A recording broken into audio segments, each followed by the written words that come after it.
notre côté ici le Caire, de l'autre côté c'est la ville de Gizeh où il y a l'université du Caire. D'une autre côté, mais dans la brume aujourd'hui, il y a une grosse brume. Donc dans la brume, on devait trouver dans cette direction les pyramides de l'Égypte. Voilà, donc nous sommes dans la partie en plein air pour voir le Caire de la vue panoramique. Nous avons donc, on voit entièrement le Caire aiguisé qui est de l'autre côté du Caire, c'est un autre gouvernorat. En principe, dans le lointain, mais il y a une brume ce matin, on devait voir les pyramides de Gizeh, les 3 pyramides de Gizeh. Donc un peu sur la gauche, on ne peut même pas voir aujourd'hui la citadelle parce qu'il y a une grosse brume. Sinon, il y a en bas les grands clubs du Caire, le club national, le Gezira Sporting Club, le club de jeunes de Gezira. Et donc il n'y a que des grandes piscines que nous voyons en bas. Et voilà donc les ponts. On va voir les principaux ponts, le pont de 6 octobre, le pont plus loin de l'université, etc. Ce qui relie le Caire et Gizeh. Et ce qui relie le Caire avec l'île où nous sommes, c'est l'île de Zamalek, l'île. Et c'est une petite île. Dans l'autre île, il y a une autre île un peu plus loin sur la gauche, c'est l'île de Roda. Et il y a des ponts qui nous relient. Ces 2 îles suivent le gouvernorat du Caire, alors que l'autre côté actuellement est séparé du Caire, car il y a plus de 5 millions d'habitants de l'autre côté.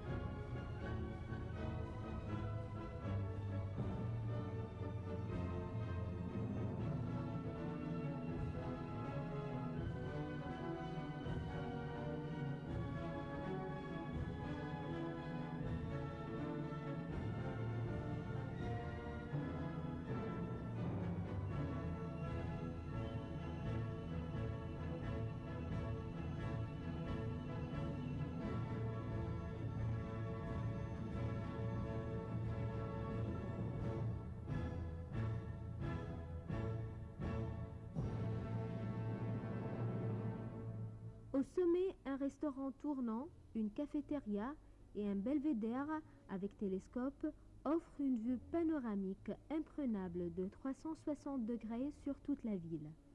La réalisation de la tour a exigé de grandes prouesses architecturales et techniques afin de donner une apparence de légèreté à une construction en hauteur tout en préservant sa solidité et sa stabilité.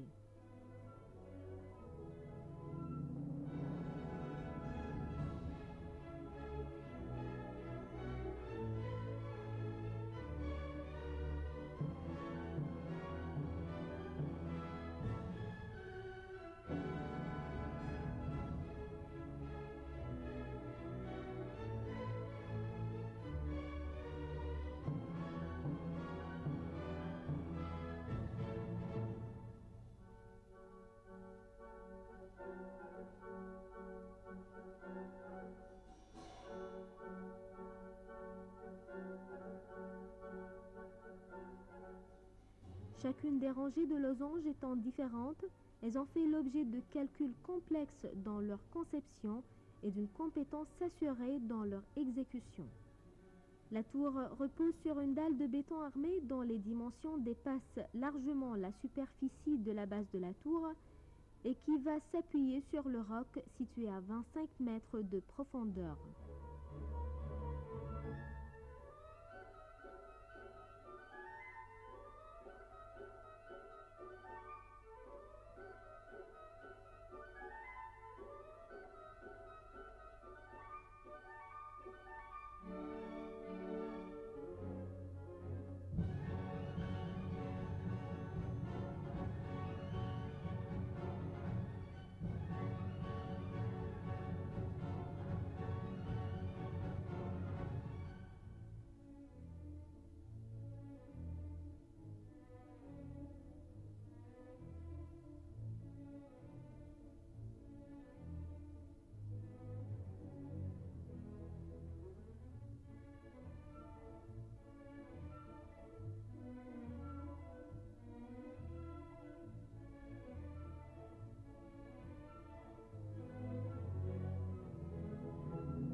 équipe de 500 travailleurs a été embauchée pour la construction de la tour du Caire.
Lors de l'inauguration de la tour du Caire, Naoum Shebib a prononcé un discours devant le représentant du président Gamal Abdel Nasser. Il a dit, je cite, « Cette tour siège parmi les tours en béton armé les plus hautes au monde. Sa hauteur atteint 187 mètres et dépasse de 50 mètres la grande pyramide. Nous avons tenu compte des méthodes les plus modernes concernant la construction en béton armé. Le périmètre de la tour est recouvert d'un filet en béton en forme de losange qui s'allonge de plus en plus, donnant au spectateur l'impression d'un mouvement ascendant à mesure que son regard se dirige vers le ciel. Je tiens à mentionner le courage des ouvriers égyptiens ainsi que leur patience et leur capacité à travailler à pareille hauteur malgré les intempéries auxquelles ils étaient exposés.